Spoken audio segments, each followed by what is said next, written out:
My husband of 7 years is angry that I refused to quit my job to become a stay-at-home wife. We both aged out of foster care and met at a youth fulfillment program.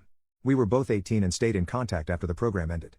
He made it clear he liked me, but I was truly petrified of men at that point in my life due to past experiences and rejected him a bit harshly. I reached out to apologize and shortly after, we became friends. A year or two after that, I saw he posted on Snapchat that he was in my area.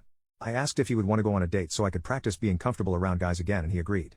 He never made a move, never touched me, and never made any weird eye contact. We went on these platonic dates for months with nothing happening, and one day I asked for a hug, followed by a kiss and he asked me to be his girlfriend. We got married a year later and our 7-year anniversary is just around the corner. We agreed we wouldn't think about having kids until we were older. We've really been focusing on using as little money as possible and saving up every dime to buy a house together.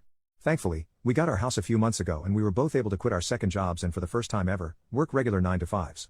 We've been discussing adding to our family by having a baby and I feel ready to be a mom. My husband brought up how sad I would be if I had to quit since I've worked so hard and I told him I had zero plans on quitting. I would only take a brief maternity leave and besides my company allows maternal remote options for a year after birth, so I can just work from home if needed. I know it's a lot to do with a newborn but giving up the security of my paycheck is simply not an option for me. He told me this was what we worked for, to make our own perfect family and that I was blindsiding him by changing my plans. I explained to him that no plans had changed. I could still have a career while also being a mom. Plenty of women do. He doesn't have to quit his job to be a dad so why should it be any different for me?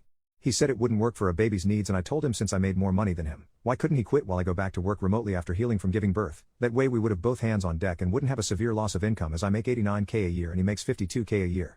He had plans made previously with his parents and had to leave so we said we'd pick the conversation back up when he got home but he's very upset. Not only do I not understand it, but it makes me trust him a lot less than I did yesterday. I have a bad habit of running for the hills when problems come up and I'm not gonna lie, this is making me really nervous. I'm open ears to what could be going through his mind but this just doesn't seem logical to me. He's been watching all of these videos of stay-home wives and girlfriends and I feel like it might be influencing him.